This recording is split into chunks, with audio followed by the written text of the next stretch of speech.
Hello, everyone. Welcome to our Earth Day webinar. This webinar is coming to you live from Lewa Wildlife Conservancy, a catalyst and model for conservation in northern Kenya. We are dedicated to protecting wildlife and its habitats, and we do this through conservation technologies and sustainable community engagement and development initiatives.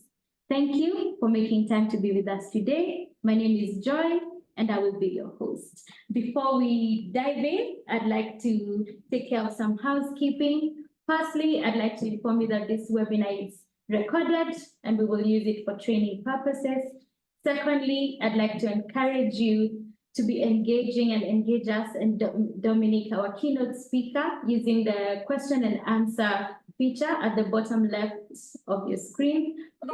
Please submit as many questions as we go, and we will be able to answer them on the dedicated 2 sessions that we will have question and answers. And without much further ado, please allow me to introduce our keynote speaker, Dr. Dominic Maringa. Dr. Dominic is our head of conservation and wildlife. He has a wealth of knowledge in conservation, and he has actually been in this field for 16 years now. So it is an honor, and we are privileged for him to share with us what he has today and the wonderful work he's doing on Lewa together with his team. Dr. Dominic, welcome. It's great to have you today. Take it away. Well, thank you very much. And hello, everyone. Hi, everyone. Good evening, good morning, wherever you are. As you have heard, my name is Dominic Maringa, Head of Conservation on Lewa Wildlife Conservancy. It's a great honor to have you this evening to hear what we are doing here on Lewa in terms of conserving wildlife, protecting most endangered species we have here in northern Kenya, including the black rhino, the white rhinos. We here is home for a number of endangered species. We have elephants, we have lions, we have the great zebra, about 350 of them here on Lewa. So yeah, as Joy says, it's actually home for all sorts of wildlife, and we are blessed, and we live up to our tenets of the model and catalyst for conservation. For example, up to where we are now, we are really honored to have just a few months ago, almost 260 rhinos, that's both black and white rhinos. And as a catalyst for conservation and the tenets we live up to, we were able to translocate about 12 rhinos to one of the newest rhino sanctuaries in northern Kenya. That is Loisaba Wildlife Conservancy, and we are proud that we played our role in opening new sanctuaries for protection of wildlife, especially the black rhino. And this is one of the major efforts to ensure that the national rhino recovery strategy is achieved. And Lewa is greatly honored to make sure that we contribute to that mission of the national government, and also to ensure that our world heritage lives to its fullest. A few weeks later, we were even able to blessed to translocate 4 white rhinos to a new conservancy as well in the northern Kenya. That is Earh Community Conservancy. This is a purely community-owned conservancy, and this is also another honor. Opening community conservancies and away from the national parks that are protected by the national government shows the world that how the communities in northern Kenya have embraced conservation, and especially being trusted to even create home for rhinos, one of the most endangered species in the high UCN. So Lewa actually is proud to have contributed to rhino protection and actually playing a role in what the conversation is here in the country currently of national rhino range expansion, and we have a role to play. So that is one of the major successes that we achieved. And 2023, we were also able to carry out one of the biggest exercise in rhino, as far as rhino conservation is concerned. That is the rhino ear notching. We were able to notch about 42 rhinos, both black and white. This is a main exercise that is purely meant for individual identifications, for our patrol people to be able to identify put the rhinos in the national database as far as individual identifications are concerned. It was a major one carried out between us and the stakeholders and the government agencies, that is the Kenya Wildlife Service. So we are taking the conservation of the rhino to the next stride, and we are happy that we are able to play this role in protecting and conserving these species. We have all sorts of wildlife, as I mentioned, and we carry on annual census of wildlife within our landscape. Every year we undertake counting in terms of knowing the numbers. We have troops on the ground. We do aerial surveys. We do block counting, and we take this every February to ensure that every species is accounted for, to ensure that in our database we have updated number. This helps us to know how many, for example, giraffes are on Lewa every year, and then make sure we are monitoring them before the next census is taken place. How many elephants we have, and then we monitor all these numbers, plus the carving, plus how their movements are in and out of the landscape. So we are able to account for them before the next census is undertaken. So it is a whole honor to be able to host these animals, protect them, take care of them, and maybe even open new conservancies, translocate animals to wherever they are needed, wherever they can find a new home. All this is undertaken to ensure we make coexistence between humans and the animals and wildlife conservation is embraced. We do this also using the newest technology in the market. We have embraced what we are calling conservation technology. And this is really enabling us to make our work easier in terms of wildlife monitoring, in terms of high wildlife counting, in terms of making sure we mitigate human-wildlife conflict. We use various sorts of technology. For example, lion collaring. This is one area we have really taken a stride further to make sure that conflict between pastoralists and lions, which leads sometimes even to killings, can lead even to injuries of people or livestock, is abated, and we will be able to mitigate. We collar the lions to monitor their movement, their localities, and using the newest technology, that is we use our software here called Hard Ranger. It's our one-stop software platform where we use LoRaWAN network.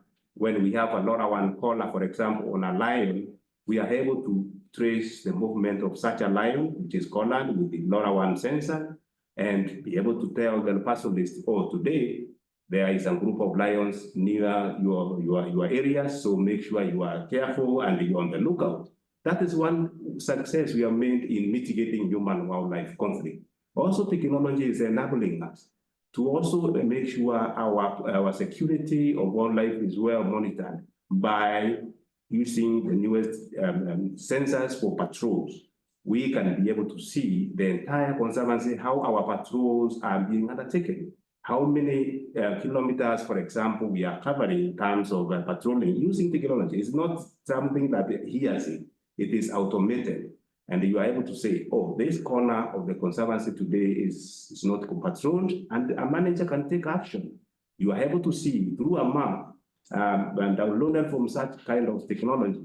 And you know, in a week, we have not been able to patrol a certain area, and you can query and take action to ensure every animal in that area is taken care of and is accounted for. That is technology. We have also extended this far to ensure that even our assets, monitoring our vehicles, monitoring our gates is also automated. We can tell who is entering the landscape, through which gate, at what time, and action can be taken. All this is making or enabling our security of our wildlife to be able to drive more, abate any kind of conflict or any kind of injuries, or even poaching of wildlife, or even in any illegal killing. We do this using sensors that can tell us the gate if someone is entering the gate at this time, it will be 9 p.m. And we can query that, and we can ask our patrol team in that area to be on the lookout. This is technology. We also look at the vehicle movement, vehicle location. We are able now to make even a step further using these gadgets to monitor even how our ecological status is. For example, using automated weather stations that we have installed in the landscape. We are able to tell, and we are able even to trace historical data of rainfall, of even temperature. We are able to use automated rain gauges, and this is all enabling our conservation work to go to the next level. We will continue using this. We will continue combining both human effort and technological effort to take conservation further. And we are proud that others are also coming in, watching and coming in to take our lessons and to go and replicate our actions, our successes in other conservancies in Kenya. So I think that is what we have been doing. And we take this because we are the model of conservation in the country. Thank you, Dominic. This must be very, very fascinating. And I have been privileged to see the first-hand benefits of this technology. You can imagine Lewa is 62,000 acres, and we have manual rain gauges, like 10 of them or 20 of them spread throughout the landscape. And every time it rains, somebody has to go and physically read, and then we record. So this technology has really made a huge, huge difference and has really improved the efficacy of our work. So it's quite incredible what your team has been able to achieve. I'd like to thank you, our audience, because I can see you're already engaging me and you have sent in a lot of questions. I can see lots of you are curious about translocation, which was another very delicate but successful operation I was also able to witness firsthand. And I'll go straight ahead into answering your first two questions, and then Dominic will continue. So Dominic, our first question from our audience is about the recent rhino translocation. This is what it says. It says the recent rhino translocation seemed to be a big success. Were there any lessons learned from this that will be applied next time? Oh yes, that's a good question. Translocation is an exercise that normally it doesn't take place all the time. It can take place after so many years, and people privileged to participate in, especially rhino translocation, is an event that is unforgettable. And there are so many lessons in rhino translocation. Even in other wildlife translocation, you have to be very well prepared in terms of personnel, trained and well-experienced wildlife captures. People who are able to capture the particular targeted animal for translocation. There is a prior monitoring of such an animal that has to be captured. Body-wise, it has to be in good body conditions, has been monitored for a while. It is okay, it is in good health. Then you have to also have well-experienced veterinary officers, wildlife veterinary officers that have to make sure that the kind of capture taking place, the kind of drugs they are using to have that animal to be captured and put in a crate for translocation. These are veterinary officers who have that experience. And sort of equipment used in capturing have also to be top-notch. You have to have the right crates, for example, in terms of rhino crates. They have to be in good quality, not broken in any way. They have to have good cranes. The staff themselves are people who are really, really disciplined, well-trained in animals. These are some of the preparations that you need to have in place before wildlife capture, and especially rhino capture. Then, where are you taking these animals? It has to be also a site that has been pre-planned. People who are receiving these animals are well-trained, well-versed. They are in top-notch psychologically to receive the animals. Take, for example, the community conservancies. They have to be well trained, well aware, the awareness level of why the rhinos are being translocated to their conservancies as a community need to be prepared in advance, that people have accepted to live the wildlife with the wildlife. People have accepted to be their place to be rhino sanctuaries. So these are some of the lessons, and then also the animals there that are already living in those conservancies have to be taken care of in terms of predators who are in that site. We don't have to have an animal dying in the process. That maybe we took a rhino to a site where there are lions and then the attacks start happening. All this is sort of lessons that we need to put in place and well prepared. Thank you. That sounds very, very delicate, and I think your team does it so well. And another audience member is asking, do you have plans for another translocation anytime soon? Well, yes, a good question. Translocations take place for a certain purpose and driven by a need to translocate. So, for example, we are the translocation that we were doing recently last month. We in the new conservancy that has applied, there is a process for translocation using Kenya Wildlife Service. You have to have permits, you have to be assessed, you have to be permitted to have those animals, and the reasons also have to be there. For example, a problem animal can be translocated to a wider, bigger space. So all this, but at the moment, we haven't planned yet as Lewa, but it can occur. These are some of the things that we share with our partners, that they are determined by a number of stakeholders, especially the Kenya Wildlife Service. All right, thanks, Dominic, and we are actually looking forward to the next one, and we are happy to contribute to the growth of rhinos for posterity. Now we'll go back to Dominic's presentation, but I encourage you to continue posting your questions on the chat box, and we will cater to them at the tail end of this session. Dominic, carry on.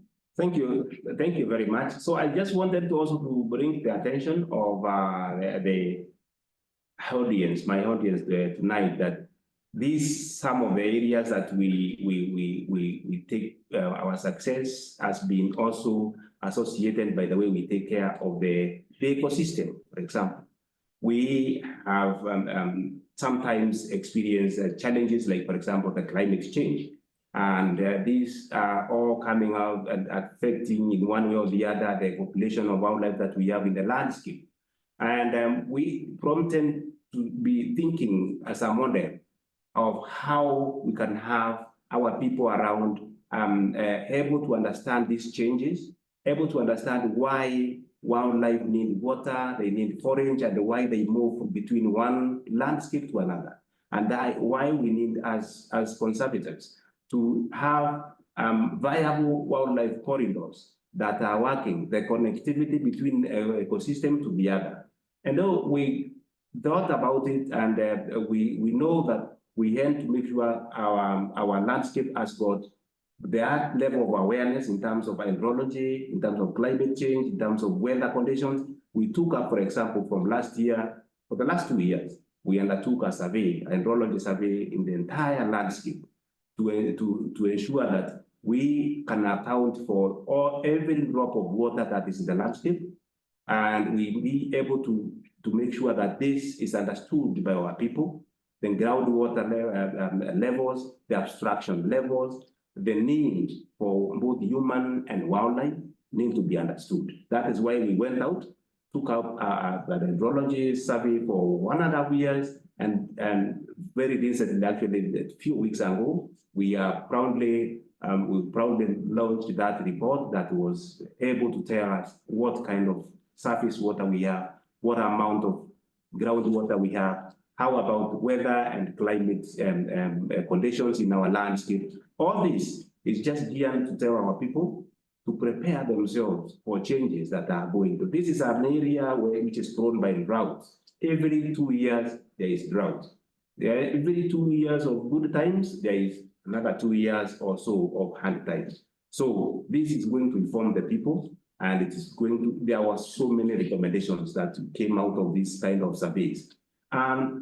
We also combine all this with animal wildlife protection and human-wildlife conflict, especially when it comes to mitigating fence breakages. We take care of fences. We have to make sure our people are well protected, and this is just to promote coexistence. When it comes to legacy projects, we are also in the leading when it comes to us protecting as a model of protecting wildlife. We have key projects that are lined up. For example, we are able to be proud supporters of the national pancake tortoise recovery strategy as Lewa, and we are leading this. We are talking with the Kenya Wildlife Service. We have identified these species in our landscape, and we have also extended that kind of survey about these species to the neighboring communities. And it is so famous, so huge awareness that has gone there. And we are proud that the government has seen the need to use our effort, our approach, our data, and to create what is known as the National Pancake Tortoise Recovery Strategy. In a few weeks, Lewa will host a huge forum of people from Northern Kenya, conservancies and community conservancies here to start off this conversation together with the national agencies, National Museums of Kenya and Kenya Wildlife Service. That is one project that we lead as a model and a catalyst of conservation in the region. Also, we are proudly leading the repatriation of the Bongo species, the Bongo antelope. They used to be here, just live with us here next to our southern boundary in Mount Kenya. We are told stories by our own men that they used to roam around, but people wiped them out, our communities killed them, they got poached, and we are now talking to our partners on repatriating 25 bongos from Florida. The gene that used to be here is traced to Florida. We are working with the Rare Species Conservatory, our partners, to ensure in the next few months we are repatriated. Why are we doing this? There is also the National Bongo Recovery Strategy, and Lewa leading the way with its partners to contribute to this national language. The national conservation effort is our pride. So we with the Bongo Bomas, we have created the sites, we have created awareness with our communities where they are coming, site preparations. We have also gotten all the licenses that are required. It's just a matter of finishing up with a few key stakeholders, disease issues and pest issues that we are monitoring, and then the entire package arrives from Florida, and it will be a huge undertaking. We are proud for this. We are proud to live on our up to our tenets, our calling as a model for conservation. What is the future of all this we are doing? Because it's not everyone will be here to continue doing it. We have targeted the young people, the young generations, and made sure that this language of conservation is on the ground using the youngest generation. We have conservation education program of Lewa, where we target school children. We teach them about environmental issues. We engage them in wildlife conservation, animal identification. They live up to it from the very young stages of their life. This is because we know we will need conservation officers in future. We will need to have communities that understand to live and to coexist with animals, with the elephant, with lions, with all sorts of species. Coexisting alongside wildlife is our future. So this is why Lewa leans in terms of conservation education, and we partner with all the schools within this region. We partner with the Kenya Wildlife Service as well, National Museums of Kenya, and other partners to ensure we package the right message to the young generations to ensure that they are able to take up the role of conservationists in the future.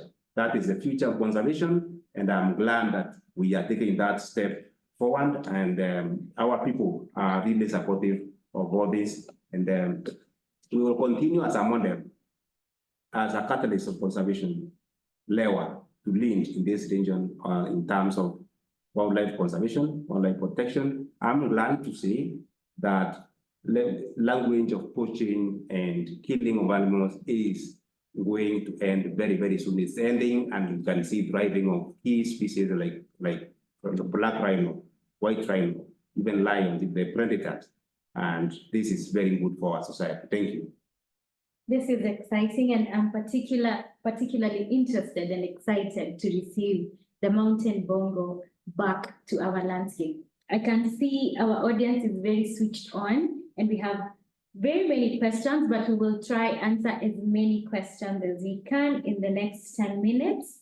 Dominic, I'll start with the first question. And the question goes, what is the biggest improvement you have seen in the last year or two? Well, very good question. I've seen a big improvement in terms of awareness of our people as far as conservation of protecting wildlife and coexisting with the wildlife is concerned. A few years ago, you will hear a lion has crossed the boundary and has gone to villages or communities. And what will result that time is killing. It will be gotten killed immediately. A few years ago, we used to have so many cases of poisoning of predators, for example, the hyenas outside our boundaries. But what has happened for the last few years is that whenever an animal, a predator is seen, like a lion goes out of the fence, or a hyena, pack of hyena is seen outside, the first thing we are receiving is a call from the community. Oh, we have seen the lion. There is a pack of 2 or 3 hyenas around. Oh, come and see, and we have taken action. This kind tells us that there is much improvement in terms of coexistence, and I'm proud as a conservationist that this is going on, this is building up, and that's one of the major improvements that I've seen the last few years. I must agree with you that engaging communities and involving communities in conservation is the way to go, because that reduces conflict, it gets them passionate to participate and actively benefit from conservation. So that is definitely the way to go. And I'll go straight into the next question, which is, what is one of the top conservation goals you're aiming to achieve in 2024? Fantastic question. Just as I mentioned, we are contributing to the national dream of recovering of the most endangered species, one of them being the Bongo antelope.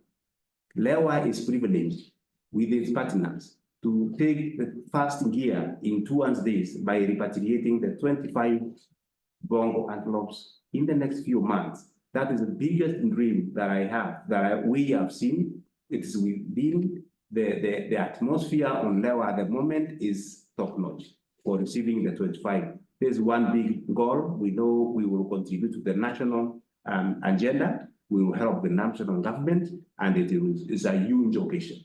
And that's one thing that I know is a big goal we want to achieve in 2024. Together with also a launching of the national pancake Toto recovery strategy, which Lewa is already leading. So yeah, those are the key goals that I look forward.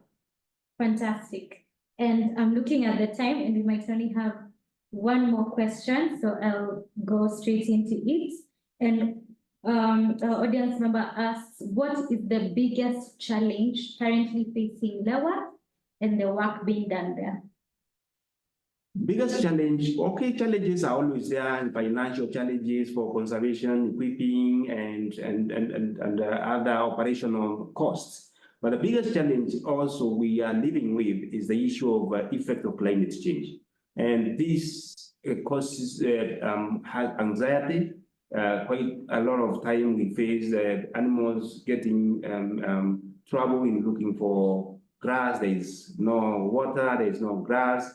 These are some of the things, and not only wildlife, they are really affecting our communities. And the climate change effects, and making sure that food access to our communities is a problem. water is a problem. All these create a lot of tension in the communities, and we need to ensure we be, as a model, innovate ways of coexisting with wildlife in the midst of climate change. Fantastic. And now, as you share your concluding remarks, we will answer our final question, which is quite interesting. Can you share a success story that you're particularly proud of from the past year, as you share your concluding remarks as well? Thank you. One of the success stories we've just talked about right now is opening new sanctuaries. And this has really been our dream, to ensure that how can we measure success of conservation of wildlife? It is by ensuring that we are not the only ones living with wildlife. Other people are able to embrace them by opening new homes for rhinos. That's a big success that really occurred. Another big success is bringing in enablers of conservation, for example, technology. Awesome. I think this has been such a thought-provoking and educative session. It's unfortunate that we are about to come to an end. And as we conclude this webinar, I'd like to mention our ongoing Earth Day Challenge, which is a 22-day challenge to raise $50,000 towards supporting the vital conservation work being done by Dominic and his team. If you would like to get involved right away, we are posting a donation link in our chat box. You can click on it and make your contribution. This will, of course, have a meaningful impact in safeguarding wildlife for generations to come. And on behalf of Lewa Wildlife Conservancy, allow me to relay our heartfelt gratitude to you for making time to be with us today and learn from our Head of Conservation, Dr. Dominic. And in conclusion, I would like to wish you all a happy Earth Day in advance, and bye for now. Thank you so much.